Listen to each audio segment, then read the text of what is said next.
Il prêchait sur le pardon quand j'ai compris que je ne pouvais plus respirer. L'église était pleine ce dimanche-là, pleine à faire gémir les bancs en bois, pleine à étouffer sous la chaleur humide du sud-ouest.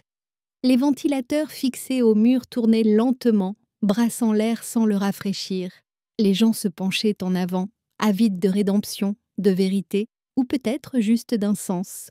Et là, debout derrière la chaire, costume bien repassé, gestes maîtrisés, voix douce comme le miel, se tenait mon frère. Il savait comment captiver une assemblée. J'étais au dernier rang, comme toujours, feignant l'attention. Mes doigts étaient crispés sur le bord du livre de cantiques, les jointures blanchies. À côté de moi, une femme hochait la tête à chaque mot qu'il prononçait. Elle s'essuyait les yeux dès qu'il évoquait la grâce. J'avais envie de lui demander si elle pleurerait, encore si elle savait ce que ses mains avaient fait. À moi. C'est à cet instant que quelque chose s'est fissuré. J'avais passé des décennies à croire que le silence était une forme de force, que pour être digne, pour être bonne, il fallait endurer et pardonner sans jamais parler des blessures. Mais assise là, pendant que Henri Morel, mon frère, déclamait des versets sur le sang du Christ lavant les péchés, j'ai senti quelque chose en moi se délier. Ce n'était pas de la rage, ce n'était pas une explosion, c'était plus froid. C'était une clarté tranchante. Je m'appelle Sylvie Morel, j'ai 70 ans, la plupart des gens dans cette petite ville me connaissent comme la dame qui joue de l'orgue à Saint-Jacques, celle qui prépare les meilleurs clafoutis du canton pour les repas paroissiaux. Certains savent que j'ai perdu mon mari trop tôt, d'autres disent simplement que je suis discrète, un peu retirée. Mais aucun, pas un seul parmi tous ces visages familiers, ne sait ce qui s'est passé dans notre vieille maison à Montauban quand j'avais 9 ans et que mon frère Henri en avait 13. Personne ne sait ce qu'il m'a fait, et personne ne sait ce que j'ai porté en silence depuis ce jour-là. Jusqu'à aujourd'hui, avant que tout ne change, notre maison sentait la compote de pommes et le linge propre.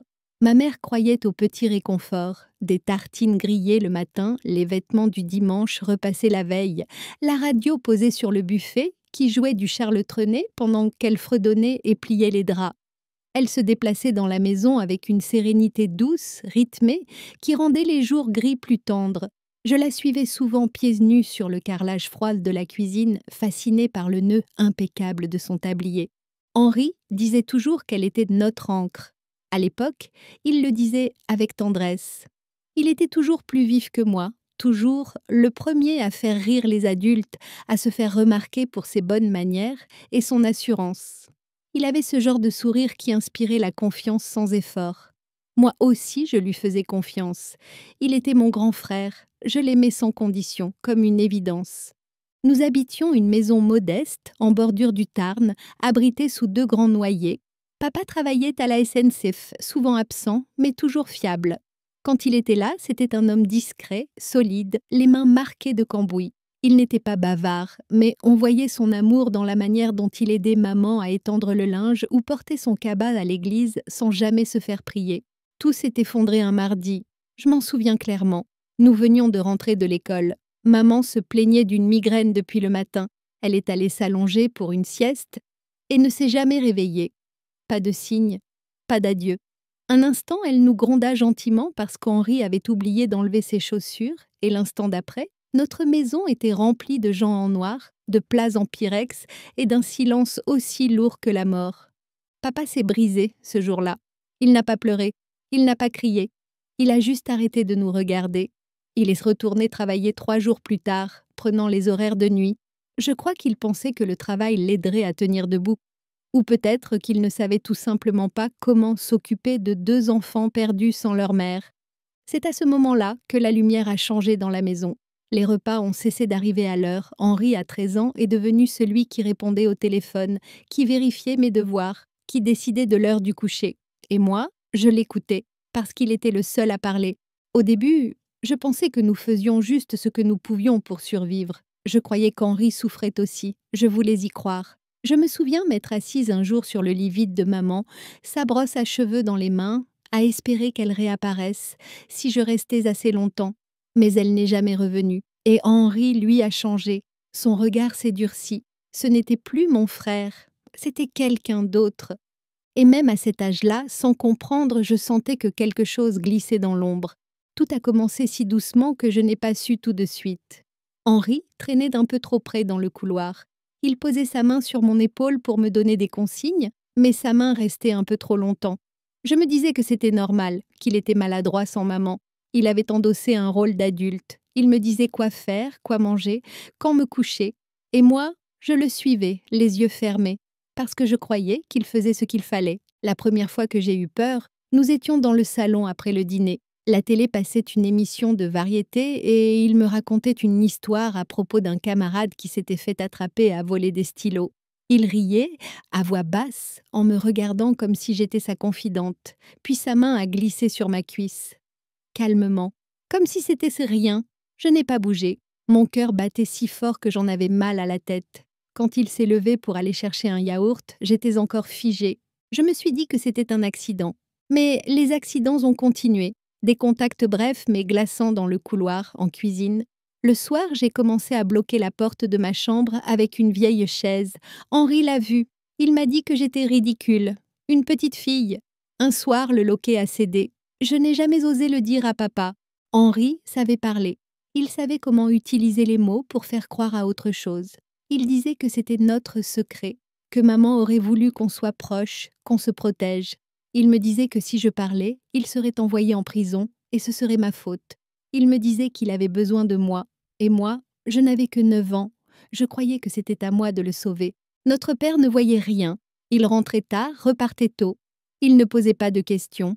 J'apprenais à faire mes tartines seule, à repasser mes chaussettes. J'apprenais à devenir invisible quand Henri s'énervait, et douce quand il était d'humeur calme. Il avait 2 visages, l'un pour le monde, souriant, l'autre pour moi.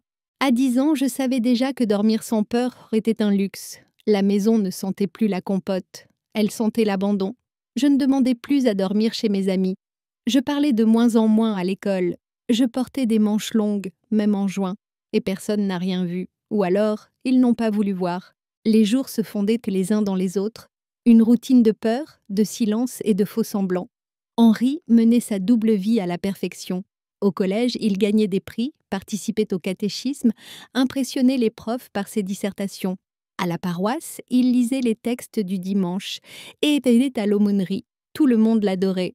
Il était, comme on disait, un garçon exemplaire, un modèle.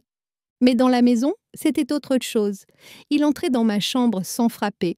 Il s'asseyait au bord de mon lit et parlait de Dieu, de loyauté, de sacrifice. Il me disait que j'étais la seule personne qui comptait pour lui. Il me disait que ce qu'il faisait était une preuve d'amour. Il pleurait parfois, après. Puis il s'allongeait contre moi et disait qu'il se détestait, mais qu'il ne pouvait pas s'en empêcher. Et moi je le croyais, parce que je voulais croire que c'était passager, que s'il m'aimait, il finirait par arrêter. Je pensais s'être forte, capable de tout endurer pour le garder debout. Je portais ce fardeau comme on porte un fardeau sacré. Mais il ne s'est jamais arrêté. C'est devenu notre quotidien, l'air que je respirais, un mensonge que j'avalais chaque jour pour survivre. Je souriais quand on m'adressait la parole. Je répondais poliment. Mes professeurs me trouvaient douce, bien élevée. Les voisins me disaient gentille. Même papa disait que j'étais devenue une petite femme courageuse. Mais personne ne voyait les marques invisibles. Henri veillait à tout. Il surveillait mes gestes, mes mots, mes silences. La nuit, je priais pour une sortie, pas une fin tragique, juste une échappée. Mais je ne savais pas à qui parler. Il était tellement aimé. Moi, j'étais juste une fille sans preuve. Parfois, je me disais que maman me regardait d'en haut. Je m'imaginais qu'elle me murmurait de tenir bon. Je serrais son image contre mon cœur comme un bouclier. Quand j'ai eu 14 ans, je ne me reconnaissais plus. Je ne regardais plus mon reflet. Je fuyais tout contact, surtout masculin. Henri avait empoisonné ma perception de ce que signifiait l'amour, la tendresse. Il avait tout faussé. Et puis, il est parti pour le séminaire. Un jour de septembre, valise à la main, sourire aux lèvres. Il a embrassé papa sur la joue, m'a regardé une dernière fois et m'a glissé quelques mots à l'oreille que je n'ai jamais répétés. Je l'ai regardé monter dans le train. Je n'ai pas pleuré. Je n'ai pas souri. Mais ce soir-là, pour la première fois depuis 5 ans, j'ai dormi la porte ouverte et j'ai respiré. Juste un peu. C'était 3 mois avant son départ pour le séminaire. Je m'en souviens avec une précision brûlante, comme si mon corps avait gravé chaque seconde. À ce moment-là, je comptais les jours comme une prisonnière compte les heures avant sa libération. Je croyais que si je tenais encore un peu, Je pourrais m'en sortir sans faire de vagues, sans parler, sans affronter.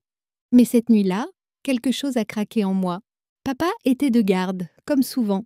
La maison baignait dans une demi-obscurité, les volets à moitié tirés, la lumière du couloir jetant une lueur jaune sur le parquet. Je m'étais enfermée dans ma chambre. J'avais coincé une chaise sous la poignée, un geste dérisoire, mais c'était tout ce que j'avais. Il n'a pas frappé, il ne frappait jamais. Il a juste poussé, lentement, jusqu'à ce que la chaise glisse. Il est entré comme s'il avait le droit.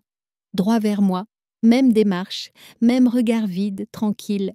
Je me suis levée, je tremblais. Mes mains étaient des poings serrés, ma gorge était sèche, mais ma voix a tenu bon. Arrête. Pas un cri, juste ces 2 syllabes. Il a ri doucement, comme si j'étais une enfant têtue. Il a avancé, j'ai reculé. Quand il a tendu la main, j'ai poussé, fort, assez pour le faire reculer. Il a vacillé, un instant seulement, puis son visage a changé, son sourire s'est effacé. Ses yeux ont lancé un éclair que je n'oublierai jamais. Il a levé la main, je crois qu'il voulait me frapper. Il en était capable, mais il s'est figé, et puis il est parti, sans un mot. La porte s'est refermée lentement. Je suis restée debout longtemps, les jambes fléchies, le cœur au bord de l'explosion. J'avais agi, j'avais résisté. Il n'est pas revenu, ni cette nuit-là, ni celles qui ont suivi. 3 mois plus tard, il prenait le train pour Toulouse, direction le séminaire Saint-Augustin. Il avait un nouveau costume, une croix autour du cou et un sourire que tout le monde trouvait inspirant. Je l'ai regardé monter dans le train depuis le quai. Je n'ai pas bougé. Il ne m'a pas regardé. Ce soir-là, j'ai ouvert les fenêtres de ma chambre. L'air sentait les feuilles mouillées et la liberté. Mais je n'ai pas crié victoire. Je savais déjà que même s'il n'était plus là, il m'habitait encore. Je ne me sentais pas libérée. Je me sentais vidée, comme une maison après l'incendie. Après son départ, j'ai tenu 2 ans à Montauban. Le bac en poche, je suis partie étudier à Limoges, loin assez pour respirer, mais pas trop pour inquiéter papa. Il ne m'a jamais demandé pourquoi je partais si vite. Il n'a jamais demandé grand-chose, à vrai dire. J'ai pris soin de ne pas lui en vouloir. Il avait lui aussi ses fantômes. À Limoges, j'ai rencontré Michel Deslauriers dans un groupe de jeunes chrétiens. Il était tout ce que je n'attendais pas. Discret, doux, à l'écoute. Quand il me parlait, je me sentais en sécurité. Il n'attendait sur rien. Il m'a proposé un café après une réunion. Je me suis dit que je pouvais essayer. Une rencontre, juste ça. 1 an plus tard, il m'a demandé ma main dans un petit parc près de la cathédrale. Un genou à terre, une bague toute simple. J'ai dit oui, le cœur battant, pas d'hésitation, juste un peu de peur. Le soir de notre mariage, je lui ai dit digit et que je n'étais pas arrivée à lui pure. Il a pris mon visage entre ses mains et m'a dit que ce n'était pas pour ça qu'il m'aimait. Avec Michel, j'ai reconstruit quelque chose. Nous avons emménagé dans un village près de Brive. Il a trouvé un emploi au centre hospitalier. Moi, je donnais des cours de musique et je jouais de l'orgue à la paroisse. On m'appelait Madame Deslauriers. On disait que j'avais la voix douce, que mes gâteaux étaient fameux. Nous avons eu 2 filles. Et quand je les berçais le soir, je leur promettais qu'elles seraient en sécurité. Toujours. Je le murmurais avec la foi d'une mère qui avait connu l'inverse. Mais je n'ai jamais prononcé le nom d'Henri. Pas à Michel, pas à mes filles, pas même dans mes prières. J'ai gardé ça en moi, comme un document scellé qu'on n'ouvre jamais. Je me disais que c'était terminé, que le passé appartenait à un autre lieu, un autre nom, une autre vie. Quand papa est mort, Baptême Ben Henri n'est pas venu à l'enterrement. Il a envoyé une gerbe avec un mot, rien d'autre. J'ai ressenti un soulagement étrange. Ce jour-là, debout près du cercueil, mes filles à mes côtés, j'ai remercié Dieu que le passé reste là où je l'avais enfermé. Je croyais en avoir fini, mais le passé ne me poursuivait pas. Il attendait. Et un jour, il reviendrait, pas en cauchemar, pas en souvenir, mais en chair et en os.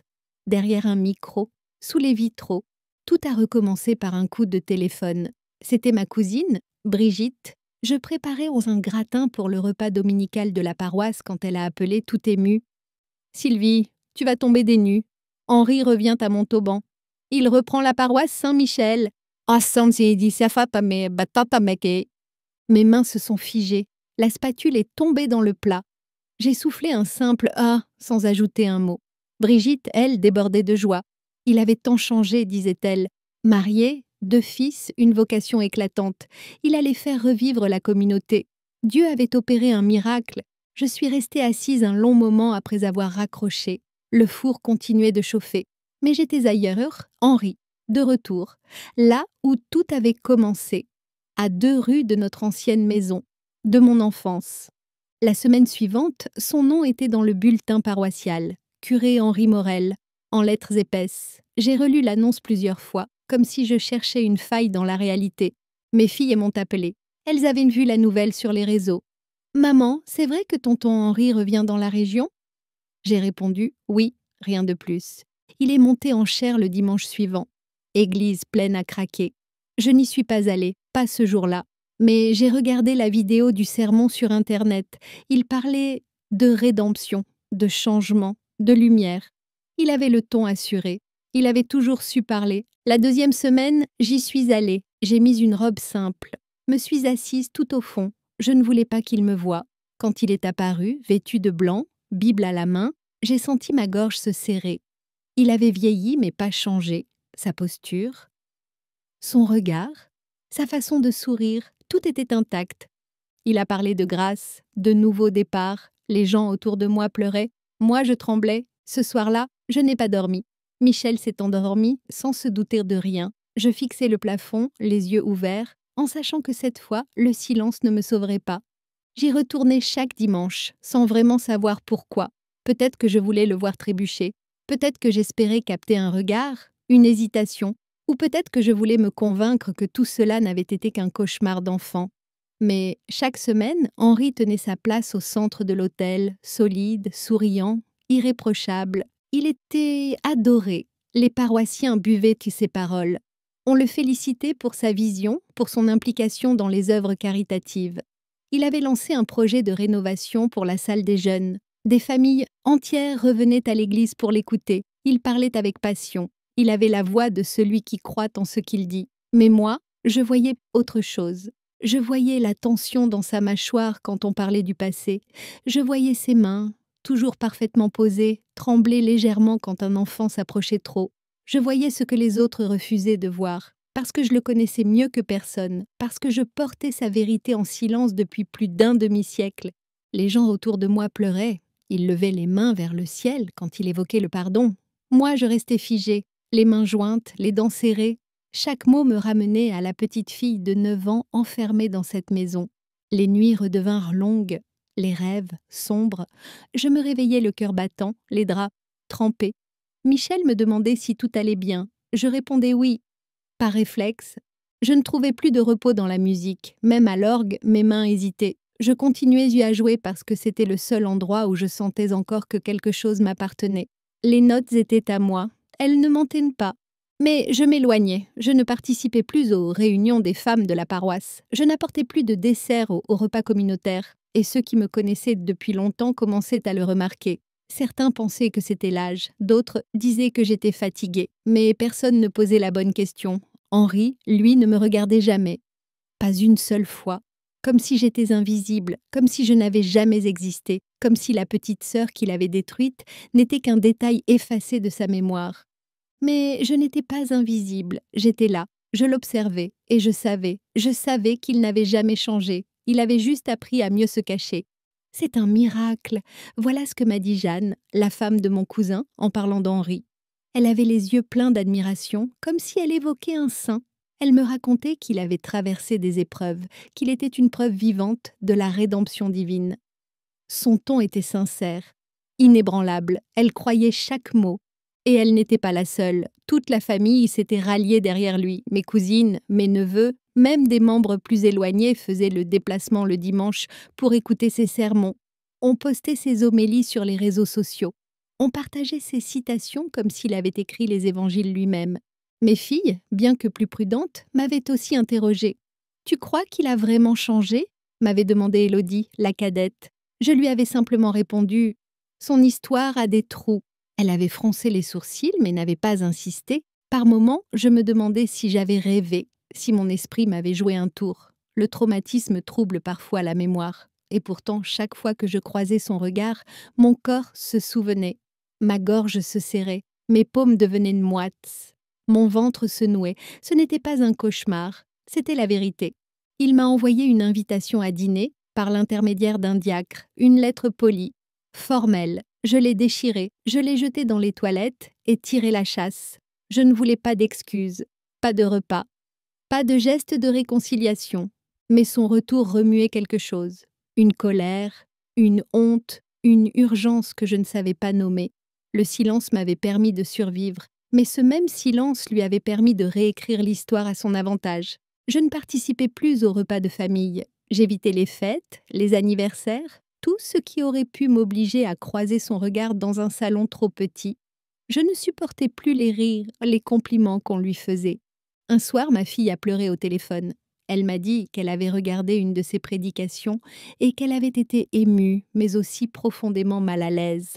Je lui ai demandé pourquoi. Elle n'a pas su me répondre, juste ce sentiment étrange, ce malaise diffus. Je me suis dit que j'aurais dû parler, que j'aurais dû briser le silence bien plus tôt. Mais j'étais restée muette trop longtemps. Les mots étaient devenus lourds, figés, et pourtant ils étaient cela, à la surface, prêts à éclater. C'était un soir de semaine après la répétition de la chorale. La maison était calme, la lumière de la cuisine projetait des ombres douces sur les murs. J'avais préparé une tisane, mais je n'y avais pas touché. Assise en face de moi, il y avait Ruth, ma confidente depuis des années, une amie fidèle, une femme qui savait écouter sans interrompre.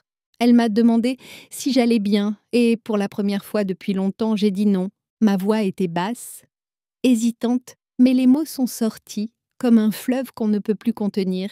Je lui ai parlé de Montauban, de la maison, de maman morte trop tôt, du vide laissé derrière, de papa absent, de la peur, des gestes, des nuits, de la honte, d'Henri. Je lui ai tout dit, chaque détail, chaque silence. Elle n'a pas parlé, elle ne m'a pas coupé, elle ne s'est pas figée. Quand j'ai fini, elle a posé sa main sur la mienne. Ses doigts étaient chauds, légers, sûrs. « Sylvie, je te crois. » 3 mots. Et mon cœur s'est brisé. Pas de douleur, pas de rage. Juste une ouverture, un souffle, une délivrance. Je me suis mise à pleurer, vraiment pleurer, comme une enfant, comme une femme enfin libre de se souvenir et dire. Ruth s'est levée, elle m'a entourée de ses bras. Pas pour me consoler, pas pour me calmer, juste pour me tenir, pour m'accompagner. Nous sommes restés là des heures, aucune promesse, aucun plan, juste une vérité partagée. Avant de partir, elle m'a regardée dans les yeux. « Tu n'es plus seule, tu ne l'as jamais été. » Le lendemain, elle m'a laissé une carte dans la boîte aux lettres, sans signature, juste une phrase écrite à l'encre noire. « Tu n'es pas ton silence. » Ce dimanche-là, je ne suis pas allée à la messe. J'ai ouvert les volets, je me suis assise dans le salon et j'ai respiré. Pour la première fois depuis longtemps, sans culpabilité, sans peur. Je venais de parler, et je n'étais pas morte. J'étais là, vivante, vraie. Il m'a fallu un mois après cette nuit avec Ruth pour décider ce que je devais faire. Parler m'avait libérée, oui, mais ça n'avait pas calmé la brûlure. Ça l'avait nourrie, une lente combustion, tranquille, qui m'habitait chaque jour davantage. J'observais Henri dimanche après dimanche, derrière son pupitre, ses bras levés, son ton maîtrisé. Il faisait de beaux discours, il prêchait sur la rédemption, sur la force du pardon. Les fidèles buvaient ses paroles comme un élixir, mais moi, je regardais ses mains, ses yeux, je cherchais l'ombre que je connaissais si bien, et elle était là, toujours. Un soir, après la messe du mercredi, j'ai attendu. Il venait de finir une réunion avec l'équipe liturgique. Les couloirs étaient calmes, les lumières tamisées. Quand il m'a vue, il a sursauté légèrement, puis a retrouvé son sourire de circonstance. « Sylvie, tu es encore là ?» a-t-il dit, comme s'il ne sentait pas déjà la tempête dans l'air. « Il faut qu'on parle. » Il a hoché la tête, silencieux. Il m'a laissé entrer dans son bureau. La pièce était ordonnée, presque trop. Sur le mur, un crucifix. Sur le bureau, la photo de sa femme et de ses fils. Il s'est assis. J'ai préféré rester debout. Je ne voulais pas m'installer. Je ne voulais pas rester. « Tu sais pourquoi je suis là ?» Il n'a rien dit. Juste un léger mouvement de tête. Il savait. Bien sûr qu'il savait. Je me souviens de tout, de ce que tu m'as fait, de chaque moment, de chaque silence. Tu ne peux pas faire comme si ça n'avait jamais existé. Il a fermé les yeux.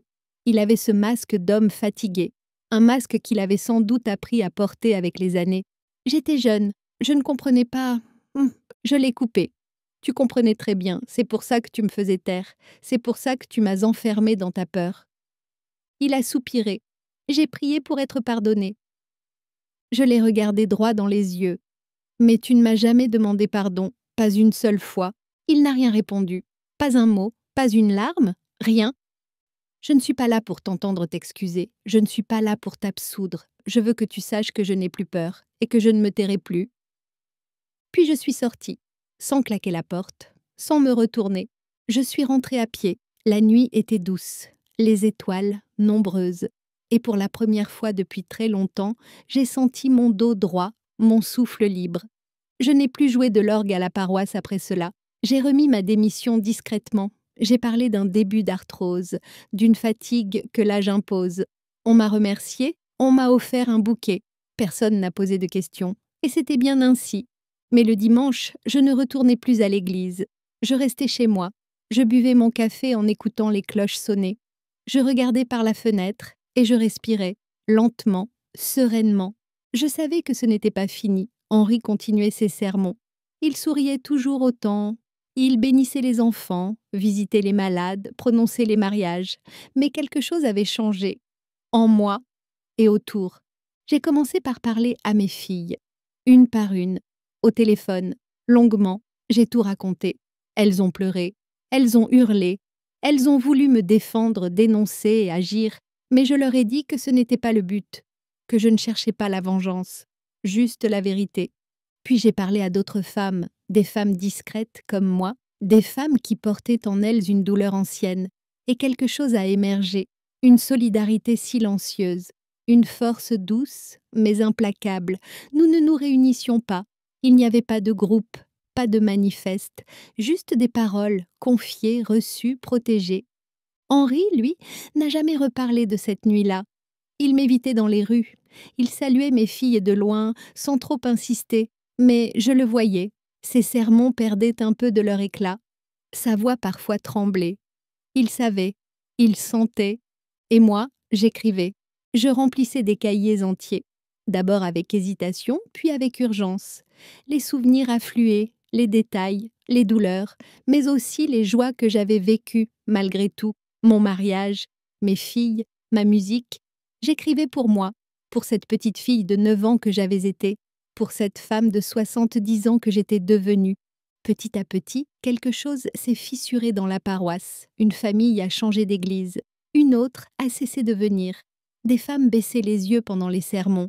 Ce n'était pas une révolution, pas un scandale, mais une rumeur, un frisson, une vérité qui remontait doucement à la surface. Et moi, je tenais bon, je n'avais plus peur, je n'avais plus honte. J'avais enfin repris possession de mon histoire. Un mardi après-midi, je suis retournée seule à l'église. Il n'y avait personne. Les grandes portes étaient entr'ouvertes et l'air, chargé de poussière et de silence, flottait dans la nef comme un souvenir ancien. Le soleil filtrait à travers les vitraux, projetant des taches de couleur sur les dalles froides. J'ai marché lentement jusqu'au cœur. Mes pas résonnaient doucement, familiers, mais étrangers. Je me suis assise devant l'orgue. Mes mains ont glissé sur le bois, reconnaissant chaque courbe, chaque imperfection. Puis mes doigts ont trouvé les touches, et j'ai commencé à jouer. Pas un cantique, pas un morceau appris, juste une mélodie que mon cœur portait depuis des années. Quelque chose de doux, de lent, de vrai. Je ne jouais pour personne. Pas pour la paroisse, pas pour Henri, pas pour les fidèles. Je jouais pour moi, pour la petite fille que j'avais été, assise sur son lit avec les bras serrés autour de ses genoux, pour la femme que je suis devenue, debout après tant d'années de silence. Chaque note résonnait comme une libération, chaque accord disait ce que les mots n'avaient pas su exprimer. Pendant longtemps, j'ai cru que le silence était une preuve de force, qu'endurer sans parler était une forme de dignité. J'avais confondu la paix avec l'effacement. J'avais pensé qu'en taisant mon histoire, je pouvais protéger les autres, préserver une forme d'ordre. Mais la vérité, c'est que ce silence ne protégeait personne. Il protégeait seulement celui qui m'avait détruite. Je ne veux plus porter ce fardeau, ce n'est plus à moi de le cacher. Henri continue de prêcher. Il occupe toujours la chaire, prononce ses sermons avec assurance, il parle de lumière, de salut, de pardon. Mais je n'écoute plus ces mots. Ils n'ont plus de poids. Il peut encore séduire. Il peut encore convaincre. Mais il ne me possède plus, ni ma peur, ni mon corps, ni ma voix. Aujourd'hui, je parle, pas dans une salle bondée, pas dans un scandale public. Je parle doucement, mais je parle. à mes filles, à mes amies, à celles qui portent en elles un fardeau semblable au mien. Nous n'avons pas besoin de crier pour exister, nous avons juste besoin d'être entendus. Mon histoire n'est pas unique, et c'est ce qui la rend importante. Combien d'autres femmes portent un secret semblable? Combien ont cru, elles aussi, que se taire était la seule façon de survivre? Moi, je suis encore là, je respire, je vis et je raconte. Parfois, je repense à la fillette de 9 ans que j'étais. J'aimerais lui chuchoter qu'elle n'a rien fait de mal, qu'elle n'est ni sale, ni faible, ni fautive. J'aimerais lui dire qu'un jour, elle s'assiera dans cette église, seule, et qu'elle jouera pour elle-même, et qu'en jouant, elle sentira son cœur se remettre à battre autrement, plus libre, plus juste. Ce matin-là, après avoir joué, je suis restée là, dans le silence. Je regardais les vitraux, les bancs vides, le pupitre où il prêchait chaque semaine. Et je me suis dit que cette nef, qui avait été témoin de tant de mes silences, était enfin témoin de ma vérité. Je suis rentrée chez moi, j'ai préparé du thé, j'ai ouvert mon carnet, j'ai écrit. Non pas pour publier, non pas pour accuser, mais pour garder une trace. Parce que ma mémoire mérite d'être honorée. Parce que ce que j'ai vécu, ce que j'ai traversé, fait partie de moi. Et je ne veux plus le cacher. Je m'appelle Sylvie Morel, j'ai 70 ans, j'ai été une enfant blessée, une femme silencieuse, une mère aimante, une musicienne fidèle. Aujourd'hui, je suis celle qui parle. Je ne parle pas pour détruire, je parle pour reprendre ce qui m'a été volé, ma voix, ma paix, ma dignité. Parce que ce qu'on tait nous ronge, et que ce qu'on dit nous soigne, la vérité ne meurt pas, elle attend, elle se glisse dans les silences, dans les interstices du quotidien. Elle vieillit avec nous, mais elle ne disparaît pas. Et un jour, elle se lève. Et ce jour-là, elle ne crie pas, elle ne se justifie pas. Elle dit, simplement, d'une voix ferme et douce, « Je suis là, me voilà, et moi aussi, me voilà. »